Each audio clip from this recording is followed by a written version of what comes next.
Bonjour. Alors dans cette vidéo, je vais vous proposer 3 actions faciles à faire pour vous libérer d'une rupture difficile.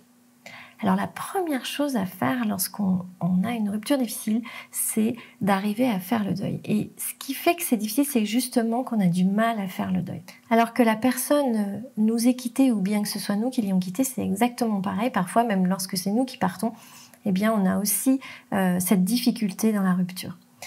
Alors pour faire le deuil, il y a bien sûr le temps qui va faire ça. Mais il y a quand même 2 choses qui sont importantes à faire. La première, c'est de pouvoir dire à l'autre ce que vous n'avez pas pu lui dire ou ce qu'il n'a pas pu entendre. Mais vous savez bien que si vous le faites par texto, ou si vous envoyez un mail, ou même si vous cherchez à téléphoner à l'autre, il y a peu de chances que ça fonctionne parce que la personne, si elle ne veut plus, si elle est en rupture avec vous, c'est qu'elle n'a plus envie de communiquer non plus. Mais vous, peut-être que vous avez besoin de dire des choses que vous n'avez pas pu dire. Alors, il y a 2 manières de pouvoir dire, de pouvoir se libérer de ça, de pouvoir se libérer de ce qu'on a sur le cœur, sans forcément avoir besoin de l'autre. Et vous verrez que ça marche très très bien. Et si vous êtes dans ce cas-là, si vous êtes dans un cas de rupture difficile, eh bien, je vous invite à faire ça. L'une des choses que vous pouvez faire, c'est que vous allez imaginer que vous retrouvez la personne dans une prairie ou bien sur une plage, et vous allez la visualiser sur cette plage ou dans cette prairie, vous allez la visualiser venir vous retrouver. Et lorsque vous la retrouvez, eh bien, vous allez lui parler, vous allez lui dire tout ce que vous n'avez pas pu lui dire et vous allez la laisser écouter. Forcément, ça va vous faire du bien et ça va permettre en fait de libérer ce qui vous raccroche encore à elle. C'est souvent, ça peut être le fait de ne pas avoir pu dire ce que vous aviez envie de dire, ou ça peut être aussi un sentiment d'injustice ou quelque chose, je ne sais pas en tout cas. Mais là, dans cet espace-là, dans la prairie ou sur la plage, vous allez pouvoir libérer ce que vous avez en trop. Et en même temps, ce que vous allez faire, c'est que vous allez visualiser quel est le lien toxique entre guillemets ou quel est le lien de souffrance qui vous relie à l'autre. Et souvent, ce lien, il va pas partir du cœur. Si vous voyez un lien lumineux qui part du cœur, vous vous occupez pas du tout de ce lien-là. C'est souvent des liens qui sont au niveau du ventre ou alors à d'autres endroits du corps, mais surtout pas ceux qui viennent du cœur, d'accord ? Et ce lien, il peut prendre la forme, je sais pas, d'une corde, d'un cordon ombilical ou autre.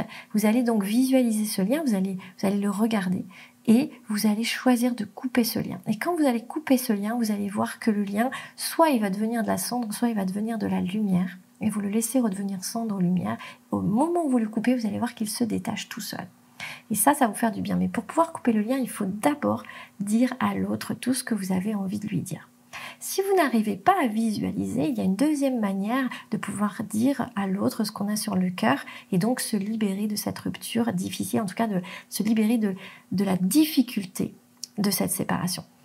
Bien, vous pouvez écrire une lettre à l'autre et vous écrivez une lettre où vous avez vraiment carte blanche, une lettre où vous allez dire vraiment tout ce que vous voulez, même les choses qui vous ont mis en colère, même les reproches, etc. Cette lettre, bien évidemment, vous ne l'envoyez pas, surtout vous ne l'envoyez pas.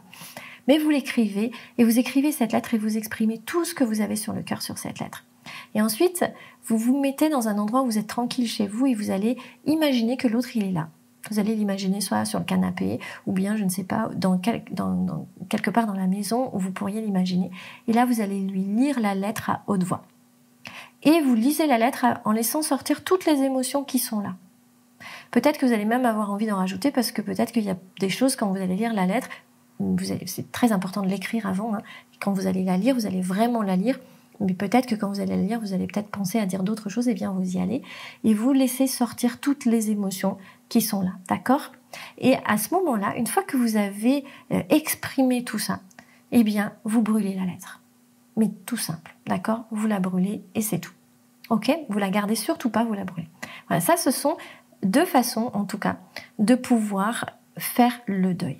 Ok ? La deuxième chose qui fait que parfois on a du mal en fait à vivre une rupture, c'est que on a une petite part de nous qui est restée avec l'autre. C'est réel, c'est-à-dire c'est un petit bout de nous énergétique, un petit bout de notre âme qui est resté avec l'autre. Alors pour pouvoir se sentir bien avec cette rupture, il faut récupérer les petits morceaux qu'on a laissés chez l'autre. Souvent on a donné un petit morceau pour dire tiens, je te donne un petit morceau de moi parce que tu vas pouvoir te sentir mieux. Alors, qu'est-ce qu'on va faire ? On va simplement imaginer, vous allez me dire, c'est un truc de fou ce truc-là, mais c'est vrai en fait. Alors, qu'est-ce qu'on va faire ? Vous allez simplement imaginer qu'il y a ce petit morceau de vous qui est là, c'est un petit morceau coloré et lumineux. Et vous allez le rappeler à vous, vous allez le laisser revenir jusqu'à vous, jusqu'à l'intérieur de vous. Et vous faites ça et vous allez peut-être voir un petit morceau de lumière, de la lumière peut-être colorée, qui revient jusqu'à l'intérieur de vous. Et vous allez voir que vous allez peut-être même pousser un soupir de soulagement. Et vous allez voir que vous allez peut-être même ressentir quand le petit morceau de lumière revient à l'intérieur de vous.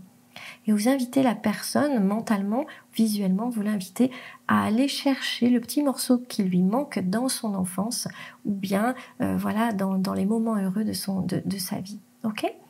Voilà, ça c'est une deuxième chose qui va vous aider à vivre plus sereinement la rupture. Et la troisième chose, c'est de vous dire quelque chose de très important.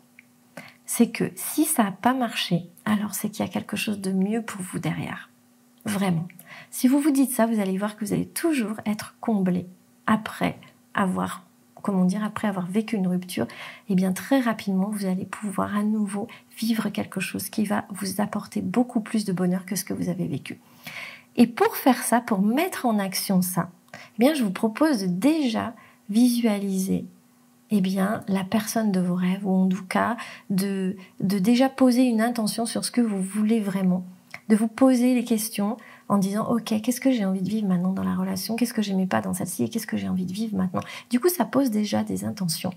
Et là, vous allez commencer à visualiser en fait cette nouvelle personne dans votre vie qui vous apporte tout ce que vous avez envie et à qui vous donnez aussi tout ce que vous avez envie, parce que parfois on n'est pas comblé parce qu'on n'arrive pas à donner à l'autre, ou alors on n'est pas comblé parce qu'on ne reçoit pas suffisamment de l'autre. Voilà, et en utilisant ces trois techniques, donc la technique du deuil, soit dans la prairie sur la plage, soit en faisant la lettre, ou pourquoi pas faire les deux.